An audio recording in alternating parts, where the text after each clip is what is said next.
chair, you get the okay.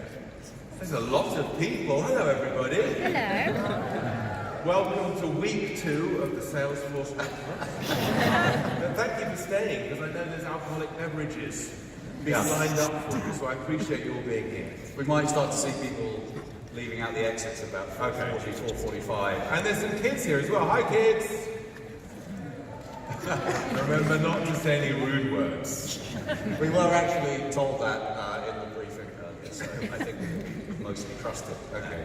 Well, very good. Well, very good. So, as I was saying there in the introduction, you've had an incredible number of experiences with these kind of different chapters of your career, many of which are happening concurrently. How do you fit it all in? You know, how have you managed to achieve so much for such a young man? Thank you very much. I'm actually 68 years old, but I've had a lot of work done.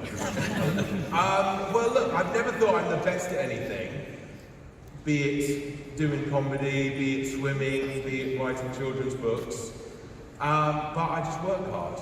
Yeah. And so I just put in the hours, and I'm also good, I think, at just changing what my sort of ambitions are as I've gone along, because before I started as a comedian, I just wanted to have a comedy show on television. And then when we'd done that, I was like, okay, what's next? And so I think you've got to constantly be thinking, what's next, what's next?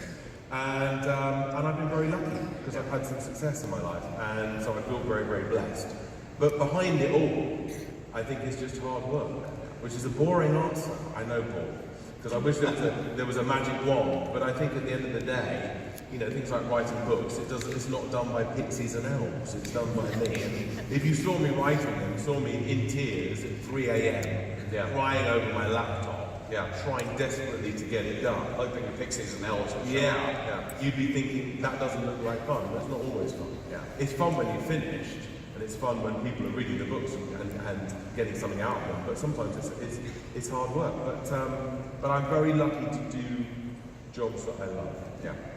And what's inspired you along the way? Because we all encounter people, we all have moments that inspire us. So what have been those ones for you along the way here? Well, obviously there's two answers there, isn't there? Because there are people who inspire you to be creative in some way. Like there's I remember going to a bank and asking for a loan. This was a few years ago, and so I was led into this little room, and this lady said, "What's there?" And she said, "How much would you like to borrow?" I said, "I'd like to borrow £5,000." She said, £5,000. Oh, let's just see what the computer says. This is sounding familiar. So I sat there thinking, why can't you tell me? And then she went, oh, computer says yes. And later that day, or the next day, I went and told Matt Lucas about this, and we ended up creating a comedy character out of it, who actually obviously said, computer says no. But actually, people who inspire you, I think for me, the biggest inspiration, the most inspiring person I've ever met in my life is Richard Curtis. He is the comedy writer who most of you will have heard of. He wrote things like 4 Weddings and a Funeral, Notting Hill, Mr. Bean, Blackadder, so loads and loads of comedy that I love. He spends 6 months of the year writing comedy and directing films and doing all of that, and another 6 months of the year we're working for Comic Relief, which, like about 2 or 3 years ago, celebrated having raised over £1 billion. Incredible. Over 25 years, and I just thought, wow, this guy is so cool. He's hugely successful, and I've been to his house in Notting Hill. It's huge.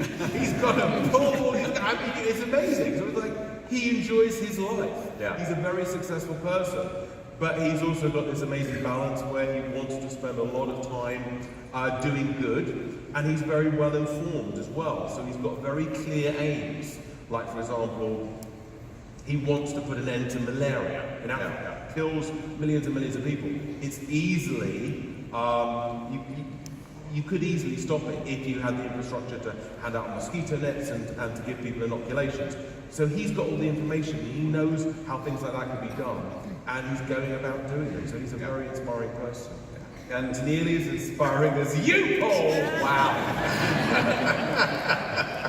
I know you're wearing makeup. I know you mean that. Are you wearing makeup? I am wearing makeup. Yeah, I had a red spot on the end of my nose. But I no longer have red face spot on. on the end of my nose. Well, they put makeup all over my face. I was offered makeup, ladies and gentlemen, but I said no. I'm not butcher than Paul, ladies and gentlemen. Well, your skin is so lovely. Thank you very much. Yeah. I have had some nice comments about my skin. Yeah. What's your this isn't on the questions, but what's your secret? What's your skincare regime? I don't pull. I cleanse every day. I start with a toner. No, I think the secret is, well, I don't really drink. I drink very little, and I've never smoked in my life. Yeah. Maybe that's it. But Maybe.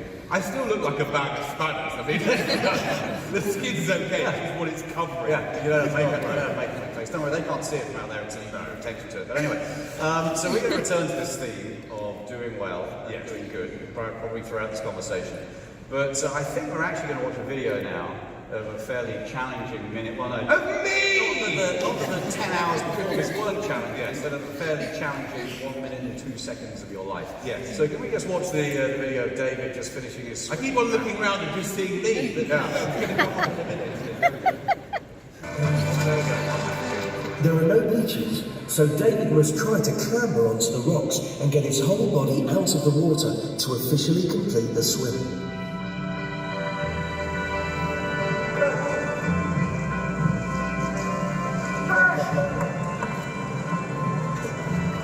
You need to mount the rock to get out of the water. With no strength left in his arms, it's painfully hard to pull himself out.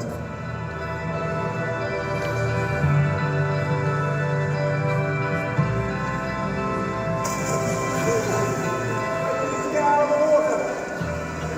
You need to get out of the water.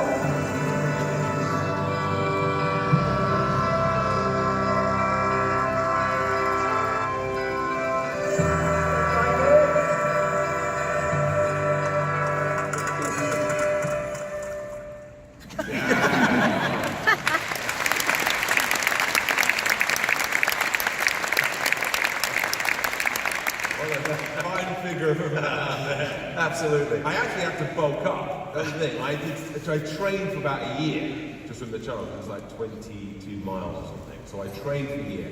And I was looking kind of, well, I wouldn't say buff, but I was looking sort of okay. Yeah. And then it's like, because it's so cold, the Professor Greg White, who was the trainer who saw in that clip, he said, you've really got to eat now and put on a couple of stone. Yeah. But You've got to have your insulation. because skinny people couldn't really do that. Yeah. You really need to look like a walrus if you want to be in the cold water that long. So I was really annoyed because everyone sees me in a pair of Speedos or something like that. But there you go. But that came about. I was on a comic relief trip to Ethiopia.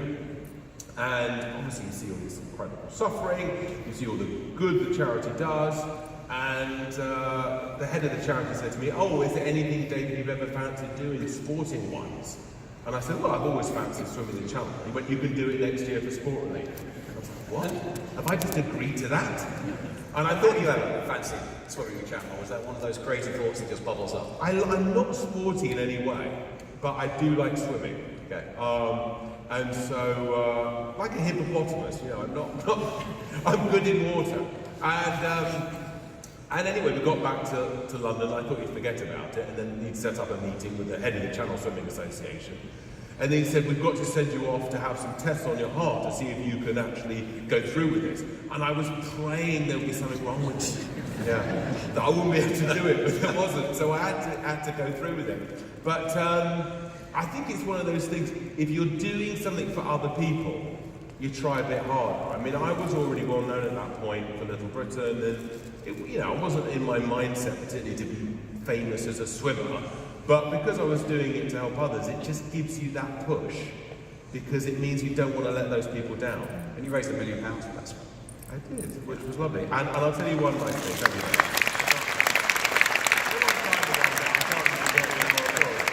But you see on the clip my dad, who's now not with us, but my mum was also on the boat that day. So I was swimming for 10.5 hours. My mum gets terrible seasickness and calf sickness, and she really motion sickness of any kind. And so she's not on the clip. And I said, when I got out of the water, I said, "Oh, Mum, I didn't see you on the boat." She said, "I was lying below deck for 12 hours throwing up." I said, "Oh, Mum, you shouldn't have come." She went, "I wouldn't have missed it." Which is sweet, isn't it? Because at the end of the day, you know, you want to make your parents proud, don't you? It's such a motivation for anybody. And I'm very lucky to have a mum who would do that. Very good. When I first watched that clip, one of the first things that struck me is, who was it, the professor? Who was Professor Greg White is his name. He's a professor of sports science. And it's Professor Greg White who was there at the end saying, "You need to get out of the water." And it's kind of like, it's not like he's not trying. You know, I think he's trying to get out of the water, and I'm sure that comment was super helpful. Yeah, well, it was good. It was a little bit of drama at the end, but I was in that water for about 10.5 hours. Yeah. But actually, it's weird. I'm sure there's people here who've done things like, you know, run the marathon or whatever. Afterwards, you actually feel a bit down because it's been such a focus in your life for so long. By the time you get to the end of it, you're like, oh, you actually miss it. And I felt a little bit directionless for a while. What do I do on a Monday morning now? Yeah. But what you decided to do was then swim. What was the chronology of this? Because you swam the Thames, And then it's one of the Straits of Gibraltar, which is from Gibraltar to Morocco. So effectively- it's basically Europe to Africa. which sounds impressive. It's not that Europe far. to Africa. It's about 12 miles, I think, Yeah. something like that. But it sounds really impressive. But there's great white sharks in there. Yeah. Okay, just to add a Did bit you of wrestle? texture. I didn't, Paul. I wish I had, because it would make a great anecdote, but I didn't. And then I also swam along the Thames. So I would have swum maybe past it. I did 140 miles of the Thames, from Lechley, the source of the Thames, to central London. Yeah. So obviously I had a real sort of bug, you know, real hunger to do more. And the Thames was so much fun because obviously the thing about the Channel is no one can really see you do it. But the Thames, because you're, you know, swimming past where people work, they live, whatever, everyone was coming out to see me, so it was really lovely and waving at everybody. It sort of 8 days, it was like a personal appearance that went on for 8 days. It was really sweet. And people brought cakes, and there was a nice sense of festival. Yeah, which goes well with swimming. Oh yeah, well you need calories, that's the great thing. You need to take on a lot of calories, Paul, if you're going to do something like that. So when you read the news articles about the swims down the Thames, it says, and David battled a fear of swans and illness to complete this. And I was looking at this. It wasn't an irrational fear of swans, because when you're in the water, your head is bobbing out of the water, and they're swans attacking you. So it's like, it's not like I have a general fear of swans, it's just that they're really aggressive, and it's terrifying, because you're floating around, and they're going. Did your mum ever tell you that you've got to be careful of swans because they might break your arm if they pecked you? She did actually, Yeah, mine did. Yeah, they all do. Have they broken anyone's arm? Never. Ever. Now, I was also reading that you contracted this nasty little bug while swimming down our beautifully clean River Thames. Giardia? Yes. Yeah. Which I also then looked up as a slang term of beaver fever. So, while swimming down the Thames, you contracted beaver fever. The marketing team Just worried said about beaver nasty fever, that, ladies and yeah. gentlemen. Yes, it was one of the, it basically makes you throw up every like couple of hours. It's like it's a stomach bug that actually you can get in third world countries from unclean water, but obviously I swallowed quite a lot of water and I got it. But the thing is that a bit like not being able to get out, it added a bit of drama, me being ill. People suddenly got interested. Oh, he's ill, brilliant. I might watch it now. But these are challenges that come about, don't you? And you know, you just don't want to give up, and you just want to kind of keep going, don't you? Because if you give up, it's like, oh no, you've let yourself down. But if you keep going, it's a good feeling. And both of those, the swim down the Thames, the swim from Europe to Africa, they were for sport relief, right? Everything, was all for sport. All for sport relief. So that's a number of times you've raised money for sport relief. What kind of drives, where did this come from, this kind of desire to, you know, do well and do good? You obviously had role models like Richard Curtis. Was it that, or was it something else? Well, I remember when the first Comic Relief was on TV, I was actually still at school. And I thought, I want to do my bit, you know, because I like to think I could do comedy at school, and so I got up and did some sketches, and then we had a bucket at the end, and we raised about £50, and it was like brilliant. I thought, fantastic. I raised a bit of money, so it was always something I wanted to be part of. But I had the great pleasure of meeting Roger Moore a few times, who was a real hero of mine. I actually met him first in a restaurant, and he came up to the table, and he went, "I'm a lady." Roger Moore, James Bond, knows who I am. My catchphrase is to me.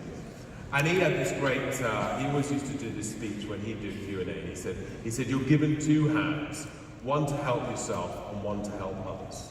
And I think it's a really good thing to remember, because it's a privilege to be able to help other people. And I feel particularly privileged being on TV, people know who you are, and the fact is, if you do something like Swim the Channel, you can raise big amounts of money. So I just constantly remember that. You know, even when I look at my hands every day, I think of what Roger Moore used to say.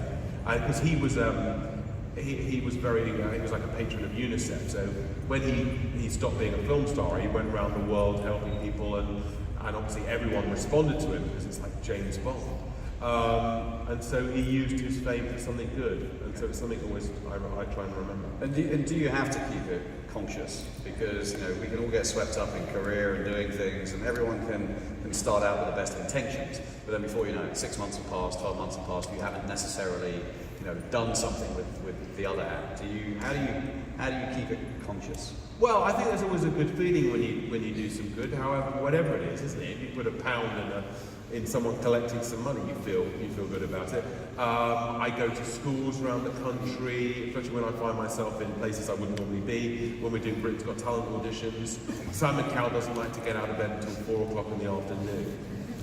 So he would never be here now because he wouldn't get it. But this is true. He doesn't like to start work until about 5 or 6.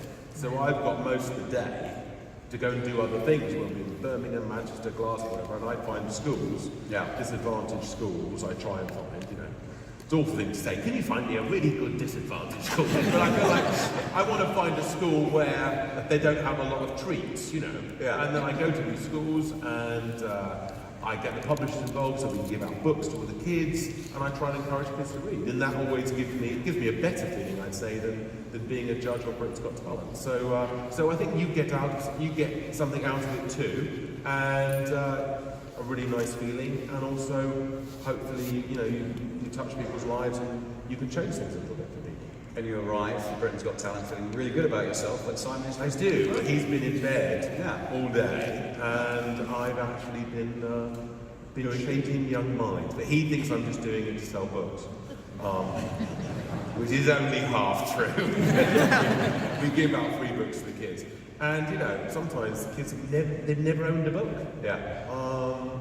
And so I love doing stuff like that. Yeah. Which actually.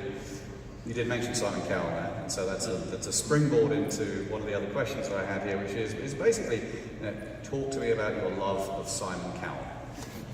Well, he once said to me, he said, "You're only happy when I'm unhappy, and I'm only happy when you're unhappy." So we have a sort of strange love-hate relationship. We actually sort of enjoy his company, but we're really competitive with each other. And he hates hearing about my success in any way. He feels people only buy books because he put me on the show. And he thinks he deserves 50% of the royalties. And then he comes up to me with ideas. He goes, "David, I've got an idea for you. The story is called Cobb. It's about a cat that thinks it's a dog, so it's called Cobb. Okay, shake my hand, 50-50, okay, you write it, I'll take 50%. He's always trying to do that to me. But we do have fun together, and the brilliant way of winding him up is that there's this thing called the National TV Awards, and every year they've had this thing, Best TV Judge. Now, being a TV judge is the only thing he does. He doesn't sing, he doesn't dance, sing him act, or anything like that. He just does that. And every year I've done it, and it just absolutely drives him insane.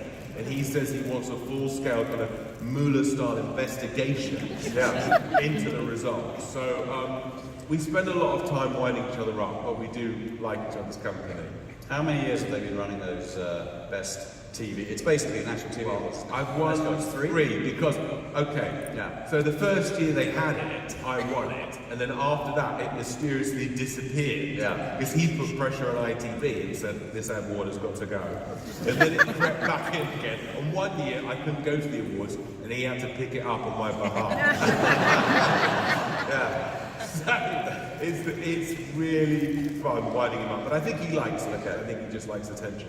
But he's a very smart guy. For all the things about him that are kind of funny, he's a very smart guy. He once said, some people like caviar, some people like fish and chips, but most people like fish and chips. And that is what he's giving people. He is giving people fish and chips. He's giving people something that they really enjoy and that they want to come back more and more for. So he is a smart person, a very shrewd businessman. It's amazing he's so successful considering he doesn't get out of bed until the afternoon. But I do love his company, and we're back together on Monday actually, because we're back together doing the Britain's Got Talent live show. So I look forward to ruining his life. Brilliant. Beautiful. He's an older man who has beautiful skin. He's had a lot of work done. He once said to me, what do you think I've had done? I said, well, a series of baselifts that have gone horrifically wrong. And he once said to me, he's very competitive, so he said to me, we've both got our sons who are similar age. And he said, who do you think is better looking? My son or your son? I said, well, my son, obviously, but the good thing is you're rich, so you can pay for your son to have plastic surgery. And he loved that answer. He didn't like it. He immediately went to his partner, Lauren, David just said Eric needs plastic surgery. Like that, so he didn't like it. But the good thing is, if you're a comic, you can kind of pretty much always get the better of it. Yeah. And I was watching a number of the clips of, David Walliams' funniest moments from Britain's Got Talent. It's a short clip. If you go to YouTube, there is a lot of them. There is a lot of them. Thank you. And We've got some Googling to do later, haven't we, ladies and gentlemen? and you're always trying to generally kiss him, hug him, be affectionate with him. That's because I know he hates it. Yeah. That's the only reason I do it. Yeah. He does hate it, but he's sort of grown to understand that that's part of the show. But we all look forward to more of that. Thank you. So, pivoting again, you've now started this very successful career as an author. You sold upwards of 30 million books, inspiring a whole new generation of readers. At what point, did that spring into your mind? At what point did you decide to go off in that particular direction? Well, I actually started writing children's books about 10 years ago. So this is one of those 10-year overnight successes. Yeah, well, yes, I think so, because people forget, don't they? And so I just had an idea for a children's story. I thought, what would happen if a boy went to school dressed as a girl? That was my idea. And the book was called The Boy in the Dress. And it was a little bit, believe it or not, ladies and gentlemen, a little bit based on me. Because when I was younger, I had this older sister who I think she really wanted a baby sister, not a baby brother. So she used to dress me up in a fur hat, a bridesmaid's dress, she'd give me a handbag and high heels, and she would parade me up and down the street where we lived. The last time was about 2 or 3 years ago. I'm joking with you. And also I went to an all-boys school, and no one wanted to play the female parts, apart from me! And so, in a way, I was drawing on my own experiences. I thought, oh, well, I'll write it. I think I've got a good story, I'll write this book. I didn't really have any expectations other than that. Just thinking, well, I've got the book and it will hopefully be around for a while. It wasn't actually much of a success. It was critically successful, but didn't sell many copies. And then I wrote another one, Mr. Stink. That didn't sell many copies. And then I wrote one called Gangster Granny, which was the 4th book. Great name. For whatever reason, that one took off. Probably the title people liked, and maybe I suddenly got it right, the formula right. I don't know. Simon Cowell. It was before I was on Britain's Got Talent, so we need to remember that. Yeah. But and then it took off, and then it's become the biggest thing I do, and it's amazing because I can see some kids here holding copies of my books. Thank you very much. Got 50p for each of those, so thank you. And it's brilliant. It is the most amazing thing to have another career. I mean, I feel almost guilty about it because I think, wow, how did this happen? But I work very hard at it. I try and make sure I give back too, because encouraging, things like literacy. I've written books for free for like literacy charities, all kinds of things. I try and do things all the time to sort of balance out the success as well. But I love doing it. And a book is great because a book is only the start. A book can be turned into a TV show, can be turned into a film, a stage play, anything. So it's an incredible thing, and I love doing it. And actually, I really like being alone with my imagination. I'm very lucky because it's as much as it's hard work, it is something I ultimately enjoy. Yeah. And the thing about writing a children's book especially is the only limit is your imagination, because children believe in magic, and so in a children's book, anything can happen. In retrospect though, it almost does feel like you've had the master plan, the world's best master plan. I'm going to do this television piece, there's going to be this celebrity judge in the background, there's going to be this phenomenally successful career as a children's author. It sounds like though it was lots of hard work and not necessarily a master plan. There was no master plan, because to be honest, when me and Matt Lucas were doing Little Britain, I couldn't think beyond that, because that for me was the ultimate prize, to be on television, our own comedy show that we've written. That's what all my heroes, be it the young ones or Monty Python, Not Non-Pop News, it's what they've done. So I didn't really think beyond that. And so I never really had a master plan, but I think you've got to, when opportunities come about, you've got to kind of go for it. You trust your instincts of what ones are right, which ones are not, but I think you've got to adapt and roll with it. And so it's an incredible thing now where I'm a very successful author. I think, well, I've got to really concentrate on that. I can't be thinking, oh, well, you know, I've done some of that, and let's not bother. I think, no, this is huge, and I've got to keep doing it. So I just I roll with it, really. Yeah. And these changes, because you've been through a number of these kind of pivots and changes, one of the themes that we've been discussing today in a lot of the sessions is there's an incredible amount of change happening out there. You know, we call it the fourth industrial revolution, all this crazy stuff going on in the world. What advice do you have for people in terms of how to manage change, or how to reinvent yourself, or, you know, when you're at the start of something new like this? Well, you don't want to be left behind, do you? You don't want to be the person who doesn't know how to use the internet or whatever it is. You just don't want to be that person, and you don't want to be left behind. Well, in any way in life, and I look at, you know, what other authors are doing and websites, all those kind of things, and thinking, hang on, why aren't we doing this? Why aren't we doing this? Because it's so rapidly changing. I mean, everyone tells me now that kids hardly watch TV and they just watch YouTube, which is an incredible thought, because it means that in about 20 years or something, very few people will be watching television. So it's a crazy thought. So you have to adapt, and I think change isn't scary. Change is progress, change is a good thing, so never be scared of change and roll with it, and always be looking over your shoulder at what other people are doing, because if you think about technology, things that everyone used to have, like certain types of mobile phones or certain types of computers, or, you know, whatever, it's like, or film, you know, what about film? Kodak film used to put in cameras, it's like almost completely obsolete now. I mean, it's a crazy thing. It happens so quickly, and so you want to be always ahead of the game. Yeah. And so with my books, it's even looking at ways in which we can, I don't know, put them online. I can do YouTube videos, all those kind of things. It's super important. Okay, but they are still reading books, which is amazing. Yes. And one of the things that we're very focused on at Salesforce is education. And one of the things we encourage all of our executives to do is to sponsor, to get involved with a local school. And today, I think through the course of the day, we've been joined by a group of pupils from both School 21 and also the UAE Academy on South Bank. Do you all want to just either stand up or wave or just make yourselves known? Go on, stand up. Stand up. Let's do it.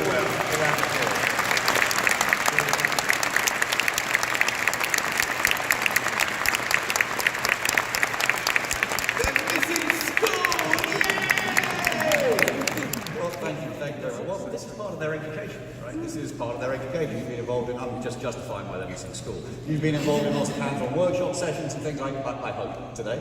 But we also have two pupils from each of the schools here. We have Vilius, you were coaching me on your surname here. Vilius, would you Vietus. I've still probably got that wrong again, in which case I apologise. And we also have Abigail Abatundi here, respectively from School 21 and UAE College. So thank you so much for being here. And you each have a question for David, right? And First, they're gonna sing to us later. and David's going to be your backing singer. but Villius, your question, please. So I think the question most people want to hear, come to fellow students, is: are there any hidden meanings behind any of your books? Are there any hidden meanings in my books? None at all. No, they've all got themes. They've all got something to say, and I think that's an important part of writing a book.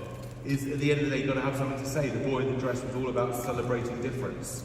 I use that example of a boy going to school dressed as a girl. It could have been something else. It could have been race. It could have been whatever. I don't know. But I chose that, and I felt that made a good story. And I think it was about celebrating difference.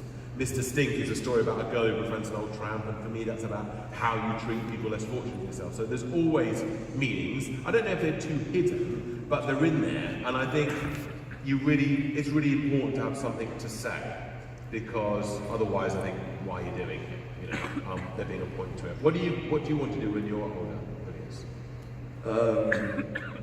Probably join the military. Wow. What kind of capacity? What do you mean by that? Well, what would you be doing? Shooting people? Making the tea? What would you be doing? Flying planes, driving tanks. Not sure, yeah. Technology, something with technology. Hopefully. Yeah, fantastic. Very good. Oh, good for you. Thank you, Villius. Thank you.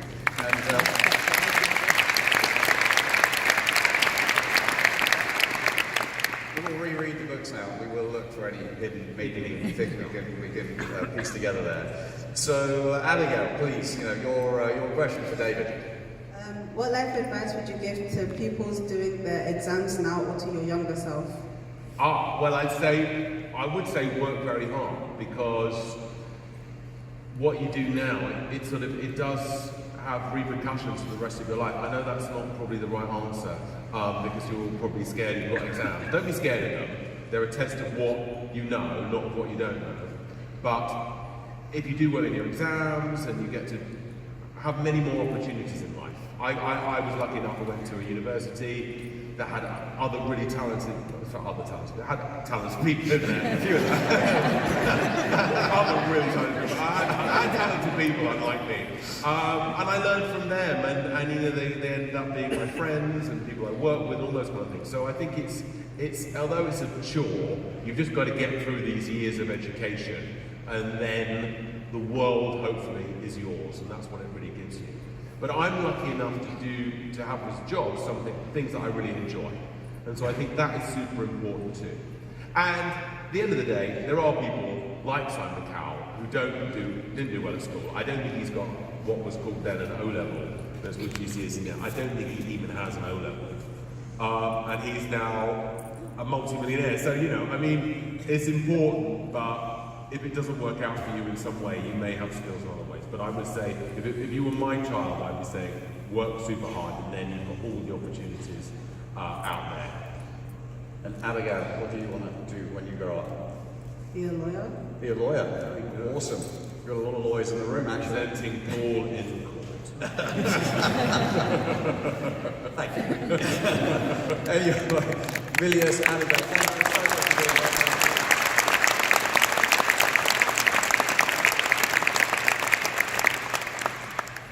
Now, I went down to School 21 once to help as a kind of a classroom assistant, and my brief was, you're going to be helping some 8-year-olds with maths, and it turned out to be 15 and 16-year-olds with GCSE maths revisions for exams, and I'm looking at this exam paper going, God, that was a long time ago. How do you calculate the radius of a circle? But all of you know that, but yeah, that was the tough one. I don't know that. My son is only 6, and sometimes I get stuck out helping him with But when we talked a bit about, it's great that you've got kids here, and it's brilliant that you're giving kids opportunities. And I think that's super important, because I think everyone needs a foot in the door, don't they? Everyone needs to start somewhere. And I was at Lego Land with my son. We were in the cafe. having our lunch. And I used to work at Chessington World of Adventures as a sort of holiday job, doing the same thing, carrying the tables. And this guy, a very helpful waiter, he couldn't do enough for us, he was lovely. And I said, what does he want to do? And he said, oh, I really want to work in TV. And I said, okay, here's my email address. Email me, because we might have work experience at Britain's Got Talent. I can't promise you, but you know, maybe I have to work it out. And I did, and he came to work experience and impressed everybody. And I was just so pleased that I was just, you know, a total stranger. I was able to just give him an opportunity. What he makes of it is up to him. Yeah. And I think we all need that, don't we? And so many people come up to me and say, how did you get into what you're doing? And the fact is, you know, you do often need that introduction or that foot in the door, that bit of work experience. And so I think it's super important what you're doing here, and that's a kind of good message for everybody, I think, to give young people an opportunity. And also, that young person comes in with fresh ideas, a completely fresh outlook.